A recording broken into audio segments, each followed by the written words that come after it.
Class 11 के सभी बच्चों का बहुत बहुत स्वागत है। और आप जैसे कि जानते हैं, सब लोगों को मालूम भी है कि कोरोना जैसी महाआपदा हमारे पूरे विश्व के ऊपर पड़ी हुई है। तो एचडीएस स्कूल ये आशा करता है कि आप अपने घर पर रहें, सुरक्षित रहें और इसी के साथ आप पढ़ाई का भी कार्य कर सकें। तो जितने भी बच्चे ग्रुप में जुड़े हुए हैं वो और अपने साथी बच्चों के साथ जुड़ने का कार्य करें ताकि 11वीं की पढ़ाई को और अच्छे से अच्छा किया जा सके। इसी आशा के साथ मैं सबसे पहला चैप्टर अपना स्टार्ट कर रहा हूँ।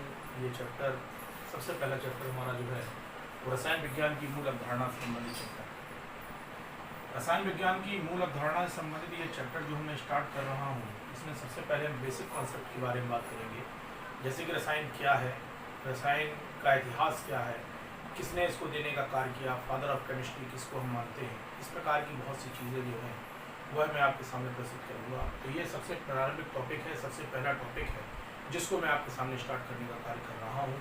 तो आइए देखते हैं। देखिए, सबसे पहले टॉपिक में हम बात करते हैं। सबसे पहली हेडिंग हमारी जो पड़ी है, पहले चैप्टर का नाम है रसायन विज्ञान की मूल अवधारणाएं। इसमें सबसे पहला जो आपका टॉपिक है वो है सामान्य परिचय, मतलब जनरल इंट्रोडक्शन के बारे में हम यहाँ पे मुख्य से बात कर रहे हैं। तो जैसा कि सबसे पहली परिभाषा में लिखा हुआ है रसायन विज्ञान क्या है, तो रसायन विज्ञान की परिभाषा में लिखा हुआ है रसायन विज्ञान विज्ञान की वह शाखा है जिसके अंतर्गत पदार्थों के संगठन, पदार्थों के संगठन का मतलब समझ लीजिए, पदार्थ जो होते हैं जैसे विभिन्न प्रकार के अणु, परमाणु, आयन जो होते हैं, जब ये आपस में जुड़ने का कार्य करते हैं तो यह जिस स्वरूप के निर्माण का कार्य करते हैं उसको हम पदार्थ के नाम से क्या करते हैं, जानते हैं। ये जो हमारे पास प्रमुख रूप से पाए जाने वाले जो पदार्थ होते हैं, तो विभिन्न प्रकार के पदार्थ आपस में संगठित होने का कार्य करते हैं। जैसे जल के अणु आपस में जुड़कर प्रमुख रूप से बर्फ के निर्माण का कार्य करते हैं। इसी प्रकार से विभिन्न प्रकार के पाए जाने वाले पदार्थ जैसे प्रमुख रूप से H2O है, तो हाइड्रोजन ने ऑक्सीजन के साथ क्रिया करके जल के निर्माण का कार्य किया। तो जल एक प्रमुख रूप से पाए जाने वाला आपके पदार्थ के रूप में आने का क्या करता है, कार्य करता है। तो विज्ञान की जिस शाखा के अंतर्गत हम पदार्थों के संगठन का अध्ययन करते हैं उसको हम रसायन विज्ञान कहते हैं। संरचना के बारे में बात करेंगे, जैसे कि हम उदाहरण के तौर पर अगर बात करें तो जैसे कि प्रमुख रूप से पाए जाने वाले जल के बारे में बात करते हैं। किसके बारे में बात करते हैं, जल के बारे में। तो जल का निर्माण प्रमुख रूप से, जैसा कि आपको मालूम है कि जल के निर्माण का कार्य प्रमुख रूप से H2O के द्वारा क्या है, किया गया। तो इसकी संरचना किसके द्वारा प्रदर्शित की जाएगी, H2O के द्वारा प्रदर्शित की जाएगी। इसमें देखा जाएगा कि हाइड्रोजन प्रमुख रूप से कितने हैं, 2 हैं, ऑक्सीजन प्रमुख रूप संख्या में कितने हैं, 1 है। तो इस प्रकार से हम प्रमुख रूप से पाए जाने वाले रसायन विज्ञान के अंतर्गत पाए जाने वाले पदार्थों के संगठन का अध्ययन करते हैं, उनकी संरचना के अध्ययन का कार्य करते हैं, उनमें होने वाले परिवर्तन के बारे में बात करते हैं। जैसे परिवर्तन के बारे में हम यहाँ पे अगर बात करें तो परिवर्तन के अंतर्गत आपको याद रखना है, जैसे आप जानते हैं कि प्रमुख रूप से पाए जाने वाले, हम मान लीजिए जल को लेने का कार्य करते हैं, तो जल जो होता है वह प्रमुख रूप से अपनी 3 अवस्थाओं के अंतर्गत पाया जाता है। हम परिवर्तन के बारे में बात कर रहे हैं। जल जो होता है सबसे पहले इसकी अवस्था क्या होती है, द्रव होती है कि नहीं। इसी प्रकार से हम जब जल को प्रमुख रूप से क्या कर देते हैं, 0 डिग्री सेंटीग्रेड ताप से नीचे उसको हम ठंडा करने का कार्य करते हैं, तो वह प्रमुख रूप से पाए जाने वाले अपने क्रिस्टल के रूप में परिवर्तित होने का क्या करता है, कार्य करता है। अर्थात जल किसमें परिवर्तित हो गया बेटा, ठोस अवस्था के रूप में परिवर्तित होने का क्या किया, कार्य किया। इसी प्रकार से हम जल को यदि प्रमुख रूप से उच्च ताप पर प्रमुख रूप से क्या कर देते हैं, गर्म कर देते हैं। अगर हम जल को उच्च ताप पर गर्म करने का कार्य करते हैं तो हम प्रमुख रूप से यह पाते हैं कि जब आप जल को गर्म करने का कार्य करते हैं तो 100 डिग्री सेंटीग्रेड के बाद जब हम जल को गर्म करने का कार्य करते हैं तो ये वाष्प के रूप में परिवर्तित होने का क्या करता है, कार्य करता है। अर्थात ये प्रमुख रूप से वाष्प के रूप में परिवर्तित हो गया। अर्थात इसने प्रमुख रूप से किसके अंतर्गत परिवर्तन का कार्य किया, गैस के रूप में परिवर्तन के कार्य को कर लिया। तो आप देख रहे हैं कि जल एक पदार्थ है, ये द्रव में भी पाया जाता है, ठोस में भी हो गया और प्रमुख रूप से वाष्प में भी हो गया। तो विभिन्न रूपों में जल जो है वह प्रमुख रूप से परिवर्तन होने का क्या कर रहा है, कार्य कर रहा है। तो पदार्थों के जो परिवर्तन का अध्ययन करते हैं विज्ञान की जिस शाखा के अंतर्गत करते हैं उसको हम प्रमुख रूप से पाए जाने वाली विज्ञान की जो शाखा होती है ना, इसी को हम प्रमुख रूप से रसायन विज्ञान के नाम से क्या करते हैं, जानते हैं। अब इसके बाद परिवर्तन के बाद आता है उनसे संबंधित भौतिक एवं रासायनिक गुण। तो हमें मालूम है कि प्रत्येक पदार्थ का प्रमुख रूप से स्वयं का अपना एक गुण होता है। जैसे कि प्रमुख रूप से जल का गुण है कि वह द्रव अवस्था में पाया जाता है। विभिन्न प्रकार की रासायनिक क्रियाएं हैं, जैसे जल जो है वह प्रमुख रूप से पाए जाने वाले NaCl के साथ क्रिया करके नमक के विलयन के निर्माण का कार्य करता है। तो हम विभिन्न प्रकार की भौतिक और रासायनिक क्रियाओं के अध्ययन का भी क्या करते हैं, कार्य करते हैं। इस प्रकार से ये परिभाषा होती है। रसायन विज्ञान क्या है, तो रसायन विज्ञान विज्ञान की वह शाखा है जिसके अंतर्गत पदार्थों की संगठन, संरचना, परिवर्तन तथा उनसे संबंधित भौतिक एवं रासायनिक गुणों तथा उनसे संबंधित अभिक्रियाओं के अध्ययन का हम क्या करते हैं, कार्य करते हैं। विज्ञान की इसी शाखा को हम प्रमुख रूप से पाए जाने वाले रसायन विज्ञान के नाम से क्या करते हैं, जानते हैं। ये नोट छोटी छोटी चीज़ों को पढ़ने के बाद किताबों में से निकल के आते हैं ये छोटे छोटे नोट, जिनके बारे में हम बात करते हैं। देखिए जैसा कि नोट के अंतर्गत लिखा है, केमिस्ट्री शब्द की उत्पत्ति मिस्र देश के प्राचीन नाम केमिया से हुई है। किससे हुई है? केमिया से। याद रखना है केमिस्ट्री शब्द आया है केमिया से, जिसका शाब्दिक अर्थ मिस्र में होता है काली मृदा जो होती है, काली मिट्टी जो होती है, वो पूर्ण रूप से मिस्र के अंतर्गत पाई जाती थी, जिसको हम केमिया कहते थे। इसी केमिया शब्द के आधार पर प्रमुख रूप से केमिस्ट्री शब्द की उत्पत्ति हुई। इसके बाद है क्वेश्चन पूछ लिया जाता है कि रसायन विज्ञान का पितामह मतलब प्रमुख रूप से पाए जाने वाले जो बर्जीलियस नामक वैज्ञानिक थे, इनको हम रसायन विज्ञान के पितामह के नाम से क्या करते हैं? जानते हैं, ग्रैंडफादर कहते हैं। इसके बाद है आधुनिक रसायन विज्ञान का जनक किसको माना जाता है? तो आधुनिक रसायन विज्ञान के जो जनक है, आधुनिक रसायन विज्ञान का जनक लेवोसिए को माना जाता है। किसको माना जाता है? लेवोसिए जो है, इनको प्रमुख रूप से आधुनिक रसायन विज्ञान के हम जनक के नाम से क्या करते हैं? जानते हैं। आगे आते हैं, देखते हैं रसायन विज्ञान के इतिहास के बारे में। ये बड़ा अच्छा टॉपिक है और इस टॉपिक में आप अगर देखेंगे तो ये बहुत से लोग, बहुत से टीचर्स इसको छोड़ देते हैं, लेकिन हमें ये पता होना चाहिए कि हम जिस किताब को पढ़ने का कार्य कर रहे हैं, जिस सब्जेक्ट को पढ़ने का कार्य कर रहे हैं, उस सब्जेक्ट में ऐसा क्या है कि प्रमुख रूप से पाए जाने वाले रसायन विज्ञान को क्यों पढ़ें, क्या उसकी ज़रूरतें हैं, क्या उसके प्रकार हैं, उसका हिस्ट्री क्या है, इन सब चीज़ों के बारे में पढ़ना हमें बहुत ज़रूरी होता है। अगर आप इतिहास के बारे में नहीं जानते तो आप उस सब्जेक्ट की डीप या उसकी प्रमुख रूप से गहराई को भी नहीं समझते।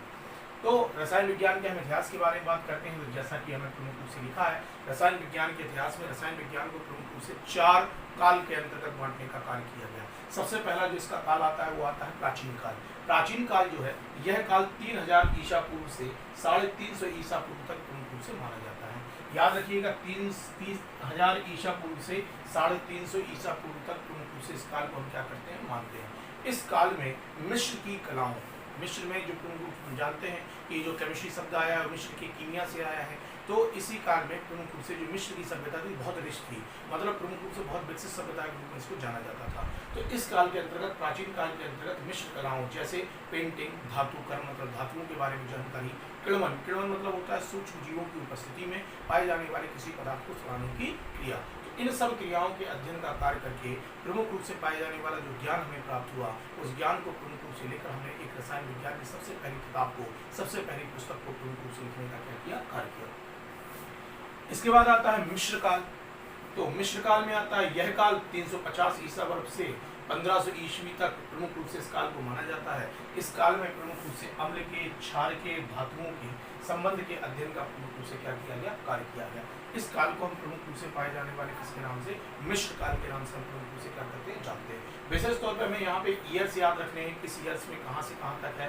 तो मिस्र काल है 350 ईस्वी से 1500 ईस्वी तक प्रमुख रूप से माना जाता है। इस काल की विशेषता क्या थी? इस काल की विशेषता थी कि इसमें अम्ल, क्षार और धातुओं के संबंध का अध्ययन था, वह इस काल के अंतर्गत प्रमुख रूप से किया जाता है। तीसरे के अंतर्गत आ जाइए औषधि काल में। औषधि काल क्या है? मतलब मेडिसिन का भी एक प्रमुख रूप से काल था। जैसा कि हम जानते हैं कि जितनी भी दवाएं होती हैं उनका प्रोसीजर जो होता है वह प्रमुख रूप से रसायन विज्ञान के अंतर्गत ही होता है। हम विभिन्न प्रकार की दवाओं को खाने का कार्य करते हैं। एक्चुअली में हम प्रमुख रूप से पाए जाने वाले विभिन्न प्रकार के रासायनिक पदार्थों के एक निश्चित संगठन को ग्रहण करने का क्या करते हैं? कार्य करते हैं। तो औषधि काल जो था, तो 1500 ईस्वी से लेकर, कितने से? 1500 ईस्वी से लेकर 1650 ईस्वी तक का जो काल था, इस काल को हम प्रमुख रूप से पाए जाने वाले किसके नाम से जानते हैं? औषधीय काल के नाम से हम प्रमुख रूप से इसको क्या करते हैं? जानते हैं। इस काल में चिकित्सा रसायन के अध्ययन का कार्य किया गया, मतलब जो विभिन्न प्रकार के रोग होते हैं, इन रोगों की दवाओं के निर्माण का कार्य प्रमुख रूप से किस प्रकार से किया जाए, कौन सी दवा किस रोग के लिए प्रमुख रूप से अच्छी मानी जा सकती है, विभिन्न प्रकार की दवाओं के बारे में खोजा गया था, ताकि प्रमुख रूप से पाए जाने वाले मनुष्य को विभिन्न प्रकार के रोगों से निजात मिल सके और प्रमुख रूप से मनुष्य जो है वो अमृत को प्राप्त करने का क्या कर सके? कार्य कर सके। तो रसायन विज्ञान का यह जो काल था जिसके अंतर्गत हम औषधि के अध्ययन का कार्य करते हैं, इस काल को हम प्रमुख रूप से पाए जाने वाले आपके किसके? औषधि काल के नाम से क्या करते हैं? जानते हैं। नेक्स्ट यहाँ पे आता है अगला टॉपिक, हम यहाँ पे देखें। नेक्स्ट देखिए, इसके बाद जो काल आता है वो आता है फ्लोजिस्टन काल। बहुत इंपॉर्टेंट परिभाषा यहाँ से एक बनती है, क्वेश्चन पूछा जाता है फ्लोजिस्टन के सिद्धांत को प्रदर्शित करने का कार्य किए। एक वैज्ञानिक था फ्लोजिस्टन, जिन्होंने प्रमुख रूप से पाए जाने वाले अपने सिद्धांत को प्रस्तुत करने का क्या किया था? कार्य किया था। तो इसको हम फ्लोजिस्टिन सिद्धांत के नाम से क्या करते हैं जानते हैं। तो देखिए फ्लोजिस्टिन काल जो है वह प्रमुख रूप से 1650 से लेकर 1744 ईस्वी तक प्रमुख रूप से फ्लोजिस्टिन काल को प्रमुख रूप से माना जाता है। फ्लोजिस्टिन नामक वैज्ञानिक का यह मानना था कि जब भी आप किसी वस्तु को वायु की उपस्थिति में जलाने का कार्य करते हैं तो उससे निकलने वाला जो पदार्थ होता है इसको फ्लोजिस्टिन, जैसे कि राख की प्राप्ति होती है, ऊष्मा की प्राप्ति होती है, इन सभी को हम प्रमुख रूप से फ्लोजिस्टिन के नाम से क्या करते हैं जानते हैं। बहुत सीधा सिद्धांत है, जब आप किसी वस्तु को प्रमुख रूप से वायु की उपस्थिति में जलाने का क्या करते हैं कार्य करते हैं तो इसके द्वारा निकलने वाला जो पदार्थ होता है इसको हम फ्लोजिस्टिन के नाम से क्या करते हैं जानते हैं। इसी काल के अंतर्गत रॉबर्ट बायल आए और रॉबर्ट बायल ने प्रमुख रूप से रासायनिक तत्वों की परिभाषा को स्पष्ट करने का क्या किया कार्य किया। तो ये प्रमुख रूप से पाया जाने वाला जो हमारा काल था इसको हम फ्लोजिस्टिन काल के नाम से क्या करते हैं जानते हैं। आगे आइए नेक्स्ट टॉपिक के बारे में हम बात करते हैं। तो ये हमारा आधुनिक काल आ गया, लास्ट काल जो प्रमुख रूप से सबसे इंपॉर्टेंट काल में है, मतलब यहाँ से रसायन विज्ञान का प्रमुख रूप से उदय हुआ। सही उदय जो है, सही प्रमुख रूप से रसायन विज्ञान के ऊपर जो प्रकाश डाला गया वो इसी काल से डाला गया। और जो आधुनिक काल था, आधुनिक काल से ही प्रमुख रूप से रासायनिक विज्ञान का विकास जो है वह प्रमुख रूप से बड़ी तेजी के साथ संपन्न होने का क्या करने लगा कार्य करने लगा। तो देखिए आधुनिक काल क्या है, आधुनिक काल जो है 1744 ईस्वी से 1744 ईस्वी के पश्चात जितना भी प्रमुख रूप से काल आज तक का जो युग है यह प्रमुख रूप से आधुनिक काल के अंतर्गत आने का क्या करता है कार्य करता है। इस काल का प्रारंभ लेवोसिए के द्वारा किए गए प्रयोग से माना जाता है। लेवोसिए नामक वैज्ञानिक जो थे इन्होंने प्रमुख रूप से विभिन्न प्रकार के प्रयोगों को करने का क्या किया था कार्य किया था। ये लेवोसिए वही वैज्ञानिक है जिन्होंने प्रमुख रूप से सबसे पहले आपका जो पाए जाने वाले प्रमुख रूप से आपका जो प्रयोगशाला थी, प्रयोगशाला में प्रथम कार्बनिक पदार्थ के निर्माण का क्या किया था कार्य किया था। तो जब लेवोसिए ने अपने प्रयोग को प्रारंभ करने का कार्य किया तभी जब प्रमुख रूप से पाए जाने वाले इस काल को हम आधुनिक काल के या रसायन विज्ञान के प्रमुख रूप से एक नए काल के नाम से हम प्रमुख रूप से इसको क्या करते हैं जानते हैं। तो आधुनिक काल का जो प्रारंभ माना जाता है वो 1744 ईसा पूर्व के पश्चात माना जाता है और माना जाता है कि लेवोसिए के प्रयोग के द्वारा प्रमुख रूप से आधुनिक काल को जन्म देने का कार्य किया गया। इस काल के अंतर्गत विभिन्न प्रकार के वैज्ञानिक आए, जैसे प्रमुख रूप से डाल्टन आए। डाल्टन ने प्रमुख रूप से परमाणु के एक मॉडल को प्रस्तुत करने का कार्य किया। अवोगाद्रो आए, इन्होंने प्रमुख रूप से एक संख्या को प्रदर्शित करने का कार्य किया। मैडम क्यूरी आई, इन्होंने रेडियो एक्टिव तत्वों के अंतर्गत प्रमुख रूप से होने वाली क्रियाओं के अध्ययन का कार्य किया और विभिन्न प्रकार की खोजें जो थी वह प्रमुख रूप से आधुनिक काल के अंतर्गत की गई। इसी काल के अंतर्गत प्रमुख रूप से रसायन विज्ञान का सबसे अधिक विकास जो है वो रसायन विज्ञान का प्रमुख रूप से इसी काल के अंतर्गत हुआ।